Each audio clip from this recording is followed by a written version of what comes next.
Phone tapping కేసులో దర్యాప్తు కొనసాగుతోందని ఈ దశలో మూడో నిందితుడైన మాజీ అదనపు ఎస్పీ భుజంగరావుకు బెయిల్ మంజూరు చేయొద్దని పబ్లిక్ ప్రాసిక్యూటర్ హైకోర్టుకు విజ్ఞప్తి చేశారు. ట్యాపింగ్ కేసులో భుజంగరావు దాఖలు చేసిన బెయిల్ పిటిషన్పై జస్టిస్ కె సుజన విచారణ చేపట్టారు.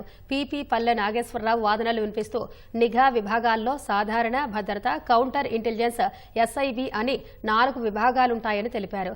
ఎస్ఐబిలోని వారికి సెక్యూరిటీ అంశాలతో సంబంధం లేకపోయినా ఆ పేరుతో ఫోన్ ట్యాపింగ్ కు పాల్పడ్డారన్నారు. అన్ని అంశాలను పరిశీలించిన తర్వాతనే కింది కోర్టు రిమాండ్ విధిస్తుందన్న నాగేశ్వరరావు 9 నెలల తర్వాత రిమాండ్ చట్ట విరుద్ధమనడం సరికాదన్నారు. అంతేకాకుండా అరెస్టుకు సరైన కారణాలు లేవన్న వాదన సైతం ఆమోదనీయం కాదన్నారు. రెండో నిందితుడైన ప్రణీత్ రావు ఇచ్చిన వాంగ్మూలం ఆధారంగా పిటిషనర్ను అరెస్టు చేశామన్నారు. అభియోగ పత్రం దాఖలు చేసిన తర్వాత 28 మంది సాక్షుల వాంగ్మూలాలను సేకరించామని ఈ దశలో బెయిల్ మంజూరు సరికాదన్నారు.